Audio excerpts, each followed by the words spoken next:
This was our first design. It wasn't as well thought out, and we didn't know what materials we had, so we changed it pretty quickly into the process of building it. This is our second design, which materials are basically the same, but we found a foothold at my dad's shop that we decided we could use instead of the pipe. Here it is in this photo, and we thought this would be a pretty good idea instead of a pipe for a handle. What did he say? We've put marks on the screws to show us where to drill the hole in the platform. I'm going to drill holes in this so that we can weld it from the back and plug weld it, as it's called. That's not very centered.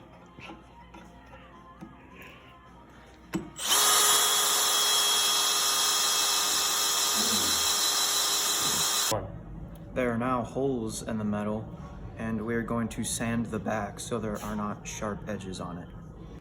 We're going to grind off the sharp edges now. What do you do to If Ron can figure out how to do it. Push the thing back. There we go, I got it. Yeah. We are now going to grind the edges so they are not sharp. Skyler.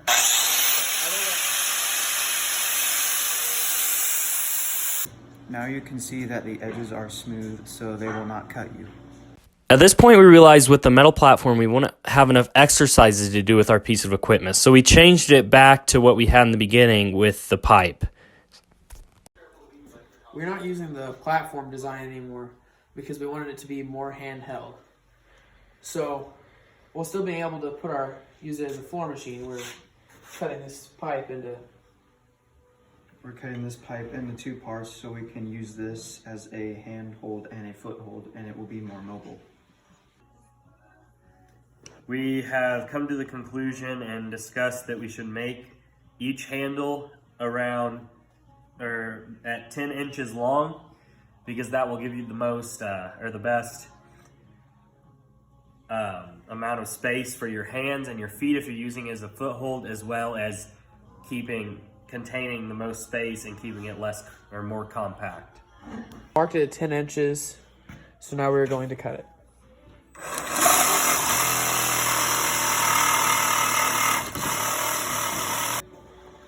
We use the 10-inch piece to mark this 10-inch piece, and Brock is gonna cut this one off. We now have two equal length handles that we are now going to sand down.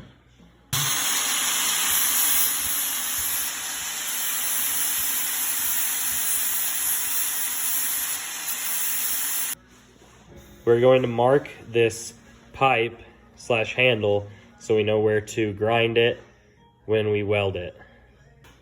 We will now grind it on our lines, and we already have one line done.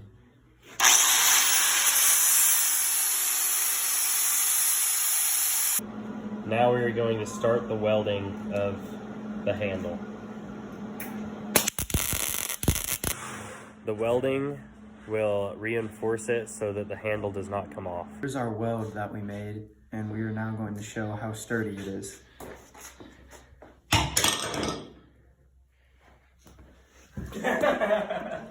Hey, Go. It looks like it survived the drop, so we know our weld is should be sturdy enough to handle the stress of working out with it. Now we're going to cut the threads off of this end so that we can put our other handle on without the threads interfering.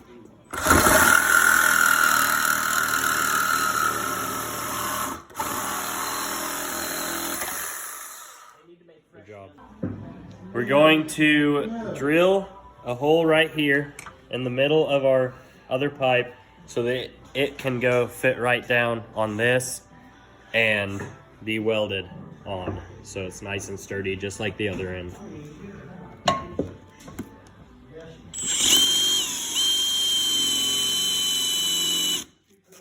Stop it now.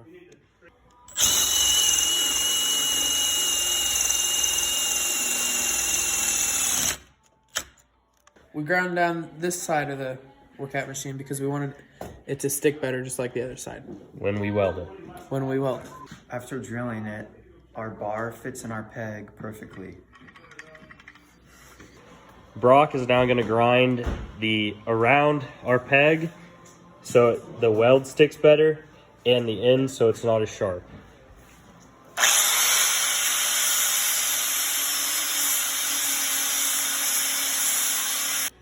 We ground down around here so the weld is able to stick better, and the end so it's not as sharp and it's rounded better. We're gonna weld now, and it really doesn't matter which way it's facing because this spins, but we will weld this on so it's nice and sturdy. This is our weld on the other side, our new handle, and we're going to test the durability with a drop test. How's it look, Cameron? Looks pretty good. We are grinding off this point to make it more comfortable.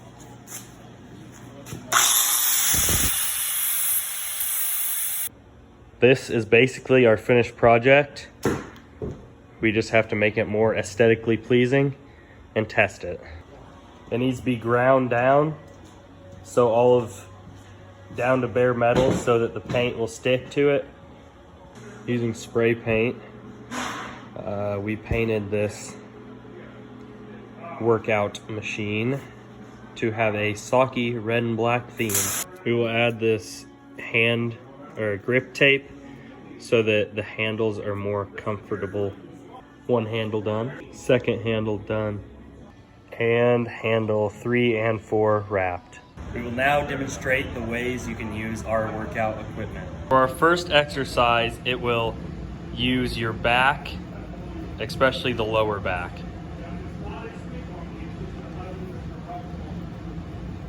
Now for the next exercise, you stay with it on the floor, but you just use your arms, which will work your upper back, as well as you have to hold your core tight.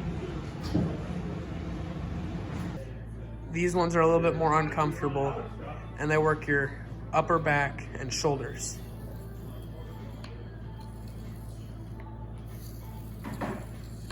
This one, you keep it in the crease of your knee, and you are working your triceps and your biceps.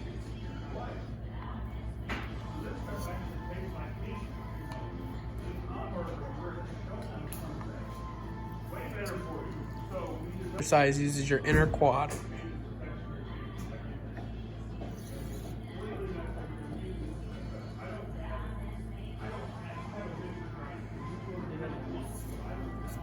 Now in the standing position, these workouts will work your chest, arms, and back, and they are probably the hardest of each position.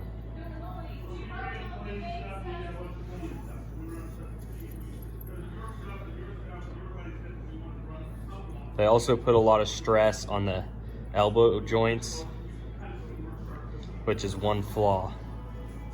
For our final exercise, this one will work the same muscles as the last one, it's just a little bit tougher.